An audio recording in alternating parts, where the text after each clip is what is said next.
Commission. Today we have a continued public hearing regarding the notice of intent filed by the town of Shrewsbury for the demolition of the existing police station and construction of a new police station with associated site improvements at 100 and 150 Maple Ave. Hi.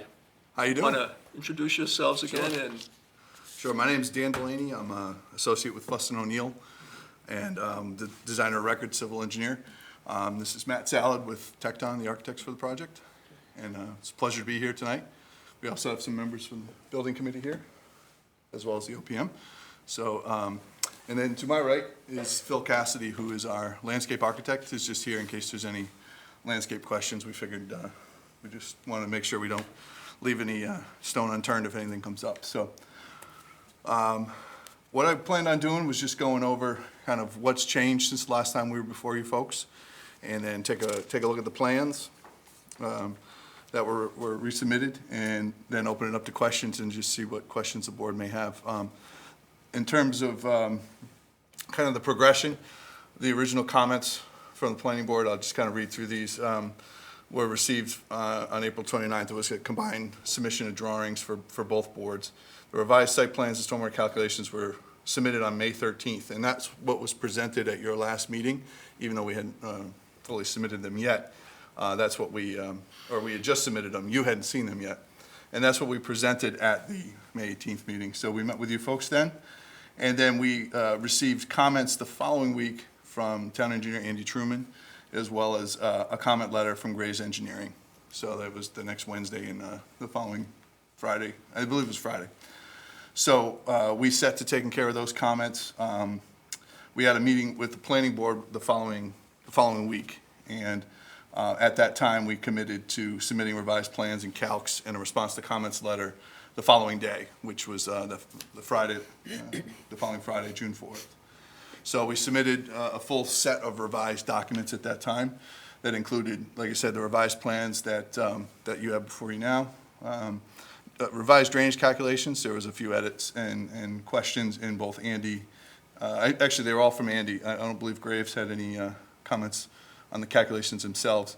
And then the response to comments letter, one letter for each of the groups of comments. There was a letter for the Graves comments and a letter from Mr. Truman's comments. And then once just beyond that, Graves Engineering. So we met with town staff and Graves the following week. So that was on June 9th. So we sat and met with them just to make sure everyone was happy with our responses and our changes to the plans.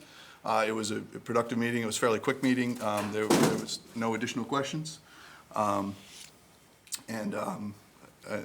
Shortly after the meeting, Graves Engineering issued a final comment letter, basically saying that the plans that, gave us a clean bill of health, if you will, that the plans were sufficient, and that was a letter dated June 9th. So it was basically at the end of that day, he issued his final letter. We have copies of that. I believe you all have copies of that as well. So that was sort of the progression to get to where we are now, and those are the plans you have in front of you. In terms of the changes, actually, you can skip ahead. Just to kind of recap, this is obviously the site plan overlaid with the wetland boundaries and the buffer areas, just to kind of recap where we are on the site. The footprint of the site, as I mentioned in the May 18th meeting and with the revised plans that you have before you, the footprint of the disturbance was basically unchanged in terms of what was proposed between then and now. What you can see here is the footprint of both the parking area and the building. The shaded area, that's sort of that purplish blue, is the 100-foot buffer area, and then the wetland lines are in green. So work is proposed within the buffer. There's no work in BVW or any other resource areas. So just to recap that. So this is the final plan. Is it all right if I just walk up? I can pull a few things. Between the May 18th plan set and this is the June 4th plan set, there was really, the changes were mostly to, like I said, some of the calculations and some tweaks to the plans. There wasn't any change to the parking layout. There was one small change to the shape of this detention basin here.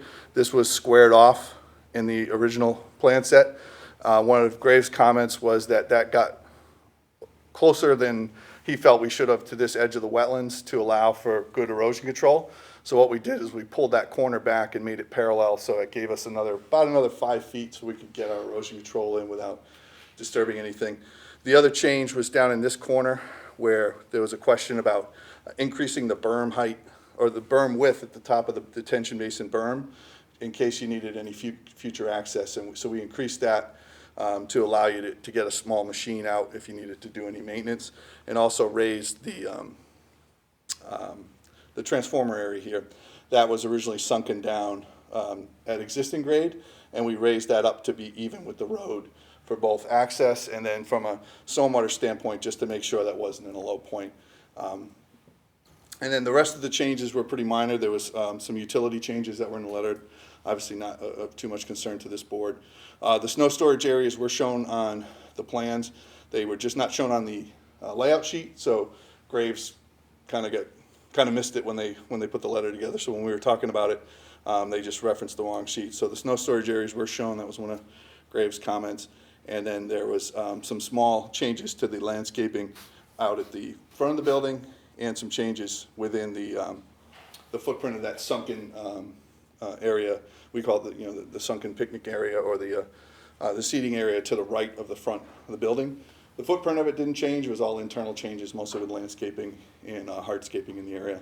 And then the rest of the changes, like I said, there was a few tweaks to the stormwater system, some pipe slopes. There was a couple coordination issues with the inverts coming out of the building that we had to coordinate with our MEP brethren.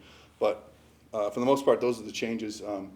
In terms of changes that would impact what the board is looking at here, the only change was really to the corner of this detention basin where it was, like I said, squared off, and then we angled it to give it a little more space so we had room around it.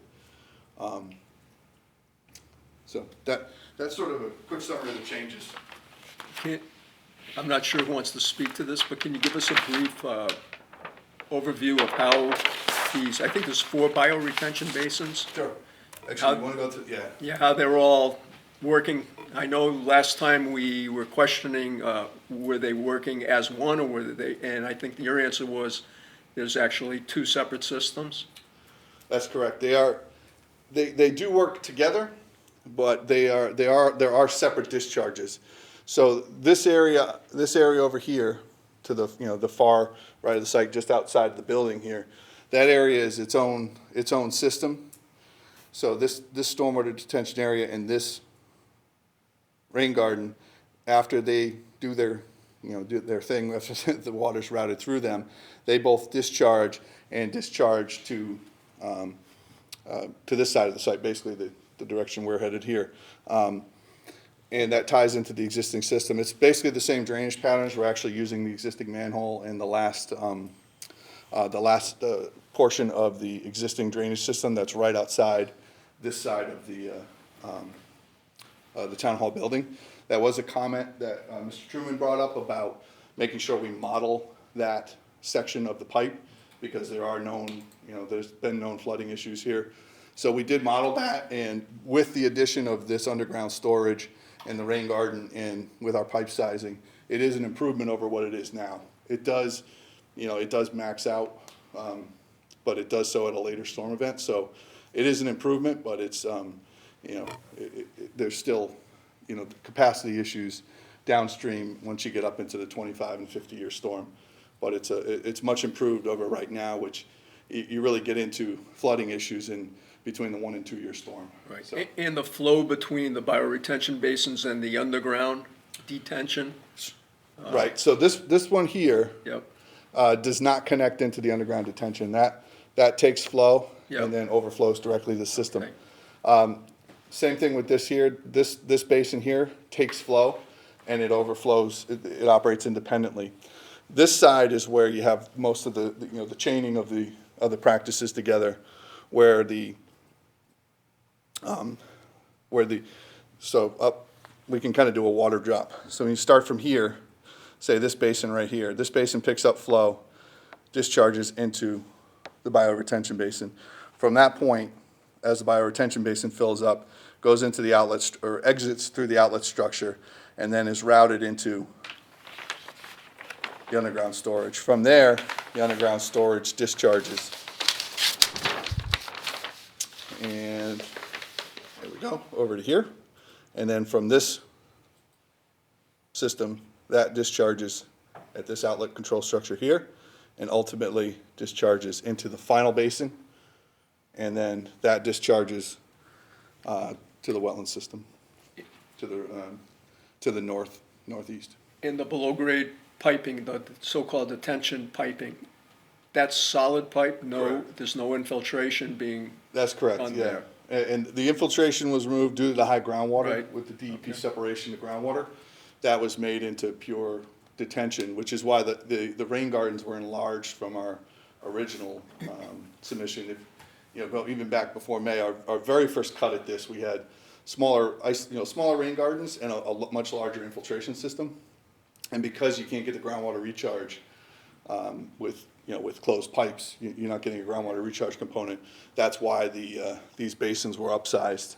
Yeah, the And- reason I and say that is the detail for the below-grade piping shows the fill around the piping, and then around the trench, it shows filter fabric to prevent fines from migrating. So typically, you do that when you're looking for leaching. And- Yeah, that's true. And I was wondering, am I missing something, Yeah, that's typically when you see it, but in this case, it's really to maintain, because the whole thing is set in stone, like pipe bedding, it's very similar to wrapping. We wrap sewer pipe and other pipe in that when you have poor soils or high groundwater, because either from a soil structure standpoint, you still don't want the soils mixing and loose, basically weakening that soil structure, especially underneath the pavement. So that's why we left it in there. But you're right, it's not an exfiltration situation, so. and buoyancy-wise, you're accounted for that with the backfill, right? Correct. So you're not gonna float the pipes. That's right, yeah, and they, Okay. once we knew we were at that, we took the level of mottling of seasonal high groundwater and, added a foot, and we didn't go any closer than that to be conservative, and then with our, with the weight of the backfill and the cover, there's no buoyancy issues with it. I have seen that problem happen, I think we all have. yeah, so, that's one that I always, keep an eye on. Okay. Does anyone else want to talk from your side, or do you want to go to questions from us? I think we can go to questions. I had the other site plan, I had the grading plan up, but that's basically what this, what the same detention, same figure shows. You want to just go to the next page? Just, this slide, I believe, was in the last presentation. I just kept it in case there were any questions about the sizing. We are proposing the signage for the rain gardens, for the two front areas, and they were, extensively planted per our discussions with the building committee to make it look really like a landscape feature, not just a stormwater feature. So, but yeah, other than that, I'm happy to take All right. questions. Martha? I think my questions are going to pertain to the landscaping. So you mentioned that there were some landscaping changes. Were those substantive in any way, or do you want to talk to those? Yeah, sure. So mainly I think you covered last time, just adding some more natives. I think we just Right. sort of upped the natives. I think we got pretty high. There was a few evergreens that are not native, but I think we got over I want to say 80% native. So that was mainly the main thing. And also there was also just like a graphical labeling thing. So we changed sort of the look of them, but pretty much stayed the same. And the plans got extremely busy. Yes, Still with yes, those. they're With still all a the little labelings. complicated, so we're working on that a little bit, but just the number and sort of amount of individual plantings, we had to just change up a little bit, so we can go on acid. Let's say it's. Thank you. That's all I have. Jason? No questions at this time. Can you just explain how the underground detention basin works and the relationship to the water table? Sure. I think the best way to illustrate that. It's a sealed? Yeah. There's the pipe right there, Ken. Yeah, normally I would draw it. I don't know if the dry. But that's all right. Yeah, so, I'll explain what, So it's basically a sealed, in other words, from what John was asked you a question, it's a sealed, Yep. so nothing, the water table can't Correct. infiltrate it. Yeah, so it's a sealed pipe system, and they're basically, they're solid drainage pipes, they're ADS drainage pipes, that's Yeah. what we spec.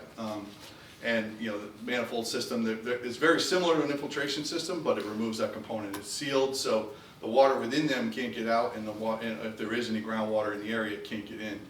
We did design it so that it sits above the groundwater for the buoyancy issue, because, you know, if you have to sit it in groundwater, depending on the size, you could need helical anchors, different things to, you know, because you have that air mass and you don't want it to pop up. So the purpose of it is it's just like any other pond, where it will fill with rainwater, and it's limited to just the rainwater in the solid pipe. That way you don't get it half full of groundwater or something else, and that way you can have an honest volume. And then it has an outlet structure, so in the manhole structure at the end, there's an outlet structure just like you would have in a detention basin that has usually a low-level orifice, and I can't remember the size, probably a 4-inch at the low level, but I'm just going off of memory. And then you would have usually a larger orifice for your higher storms, and then an overflow. So as it fills up, just like a regular detention basin, as it fills up, it'll spill over and discharge. And then the low-level outlet is there to restrict how quickly the water leaves, so it slowly lets it out. But because it's a sealed system, you need that low-level outlet, otherwise the first time it rained, it would fill up. So that's probably the big difference between you know, an infiltration system, is that you would not, there you're forcing the water to stay in there, so you would just have your high-level overflow and no low-level outlet. Whereas with this system, you need the low-level outlet because it's sealed. And this is a big addition from what you had last month. This, I don't believe, was on the plan. It was on last month, it was not on the original submission, the first. Okay, Yeah. the one, okay. Yeah, the first submission had, it did not have that All right. system, that's correct. Okay, I'm good. Staying with that, how do you clean any sediment that might build up over the years in the piping system? We would usually put in inspection ports in the manifold, and I remember typically we would put a few inspection ports in the manifold. Okay. Is And that I detailed anywhere? I don't see that there, no. So that's something that we could add as a Definitely, condition. because you got a lot of pipes there, and Yeah. over the years, Yeah, normally, you have the potential for sediment to build. yeah, and we always put something in line, you know, ahead of those to treat it, whether it's, one of them has a proprietary treatment structure Right. ahead of it, and then the other has the bioretention basin. So there should be some pre-treatment, but yeah, there should be cleanouts at the manifold, and my guess, and I'll be completely honest, when we swapped out the infiltration system Yep. and took that's a different style cleanout, we Probably lost it. you know. probably lost in the mix and Yeah. didn't put it. Okay, It's a different fitting that goes on top of the manifold, because it's a different style pipe. All right, so you will modify the drawings to include Yeah, I cleanouts? would commit to that, and Okay. we can have that as a condition. All right. Brad? All set. All set. Just going back to, I had the fortunate case to have a set of drawings over this past week. I had read some of the notes on the erosion control, and one of the notes said that the controls would be inspected and repairs made, you know, within a day's time, but it didn't say what type of an inspection, and it should be done daily, you know, somebody to walk the erosion control barriers to find out if there's any breaches, rather than just wait until there's silt out in the wetland area. Yep. So just to get a little more specific on that note, I think it's on it's like the fourth sheet in, your erosion control Yeah, on sheet. that, yeah. And just to require a daily inspection when it's a workday. You know, if there's no work going on, I wouldn't expect somebody to come running out here for that. But yeah, we don't want it to be found out Yeah, you don't want it when the retroactive. failure's already occurred. The site will require a NIPD's Yes, right. permit, so there's a weekly inspection required under that as Yeah. well. That will be done every week, but it is typical to have, you know, somebody from, well, the contractor's not here, but Yeah. have the contractor. Just to walk the line. perimeter. Exactly. And then we come out weekly or after a storm event. Yep, no, that sounds good. All right, does anyone in the public have any questions or comments on this hearing? All right, I'm not seeing any. All right, there being no further questions or comments, we'll close the hearing. Thank you.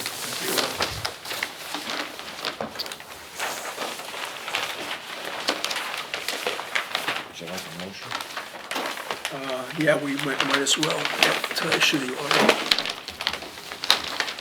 Mr. Chairman, make a motion, we approve an order conditions for the construction of a new police station and associated site improvements at 100 and 150 Maple Ave. Second? All in favor? Aye. Aye. All right, and you want to make a motion to adjourn? Mr. Chairman, I make a motion that we adjourn. We have a second? Second. All in favor? Aye. Aye.